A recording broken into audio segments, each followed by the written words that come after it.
Здравейте отново! 3 април решихме да направим стаут, тъмно пиво. Като този път ще използваме Begi Malt някъде около 76,9%, Кара Мюних 1 около 15,38% и Карафа специал около 7,7%. Общо количество малт ще бъде 13 кг. Ще озахаряваме в съотношение 1:4 с 51 литра вода, а ще промиваме в съотношение 1:3 с 40 литра вода. Класическата трисъдова система ще използваме за разлика от предния път, като очакваме да сложим за ферментиране може би около 65 литра пивна мъст. Ще използваме единствен хмел, нъгет, само за горчивина, защото за това пиво е характерно, че има аромата, който му придава карафата на кафе и на шоколад. Заради това други аромати няма да използваме. Загряхме водата до 55 градуса. Като добавим малца, ще падне най-вероятно на 52. Този път използваме модернизация. Направихме една баркалка, нека да дойде оператора да видим.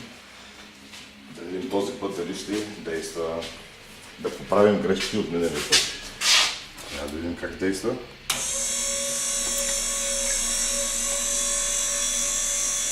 Използвахме редуктор от чистачки на камион на 24 волта и надявам се да издържи. Ако не, ще използваме отново добрата стара дървена бакалка. Айде да използваме специалните малцове.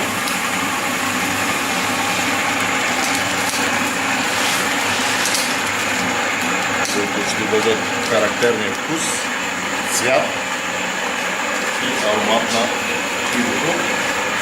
Това пиво обичава да се доближава до Гинес. Отчутното тъмно пиво. Дали ще можем да направим нещо подобно, ще видим. Използваме твърда вода, направо от кладеница, защото за тъмните бири е препоръчително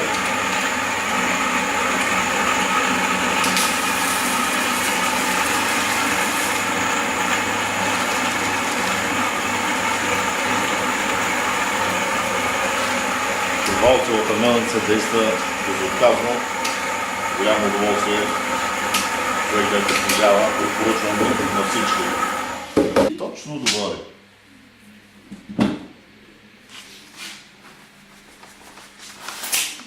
Сега ще следва трудната част, която не сме правили с тази маркалка. Дали ще успеем?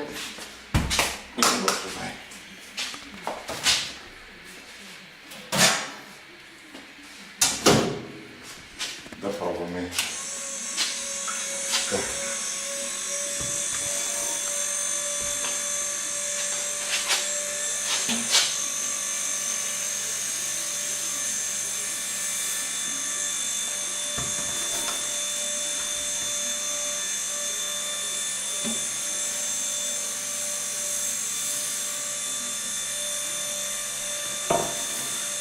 Всичко в тази система е съвсем ново, сглобено с нощи. За първи път. Къде отиде бакалката?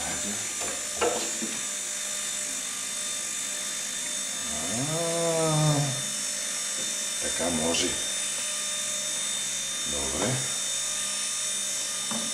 Че върти като пералня. И ще да потапя.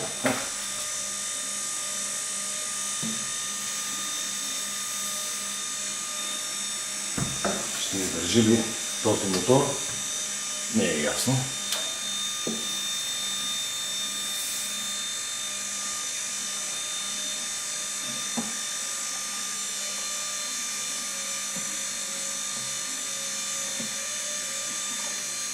Миналия път опитахме с редуктор от Чеверме и опитът беше неуспешен, просто блокира. Но тогава установката не беше съвсем импровизирана и не можахме да го включим още в самото начало и последствие да добавяме малта. И може би това беше причината, докато след преглеждане на доста видеоклипови видях хората почти така го правят. Постепенно добавят при движещ се механизъм малца и съществено се облегчава работа на редукторчето. В момента в интерес на истината не сме подали 24 волта напрежение, а някъде около 18, защото оборотите бяха прекалено бързи и ми се струва, че не е необходимо. Тази скорост мен лично ми удовлетворява.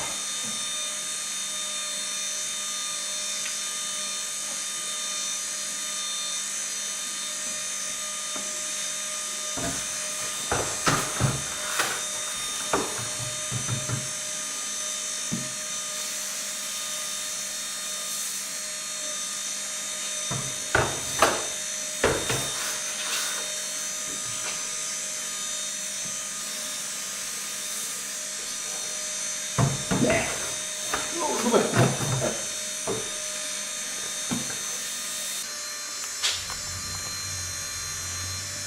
Тук ми се разбърква добре по средата.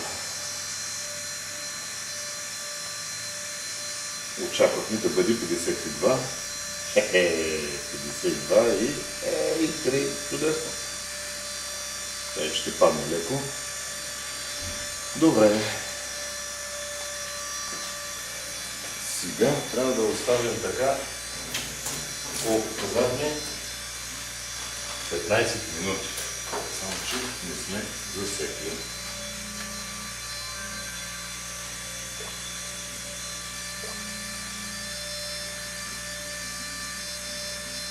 Минаха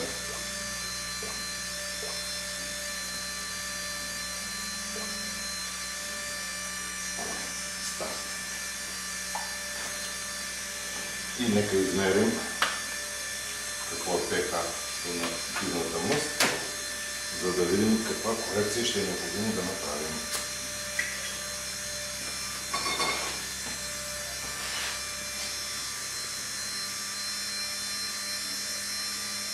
Това само летява.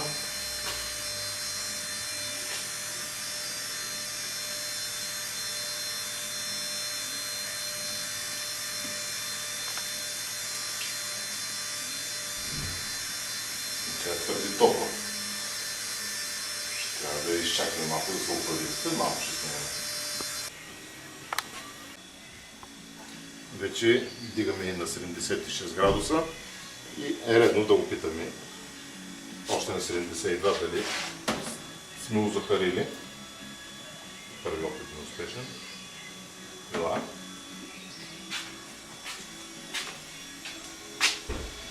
Ето. Мисля, че резултата си е добър. Нямаме синкави, лилави или разни други оттенъци. Можем да кажем, че сме го захарили. Примерихме преди малко колко е захарността. Излезе 14,5 по Брикс. Използвахме система 1:4. Може би заради това да е малко по-малко. Но накрая ще видим. Приключихме с озахаряването. Дигнахме на 78 градуса. Изчакваме 5-10 минути. Сега следва да филтрираме. Това е системката, която сме си направили. Тя се върти и това нещо, когато искаме да взимаме след охмеляване, е нагоре. А когато е при озахоряването, отворите са надолу.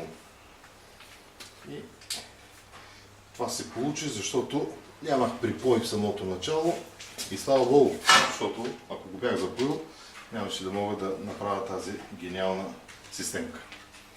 Айде да видим сега как действа.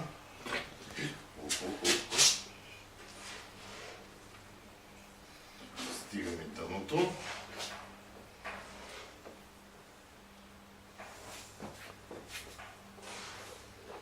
Ето, вече сме на дъното. Може би малко ще трябва да изчакаме да салутей отново. Но мисля, че може да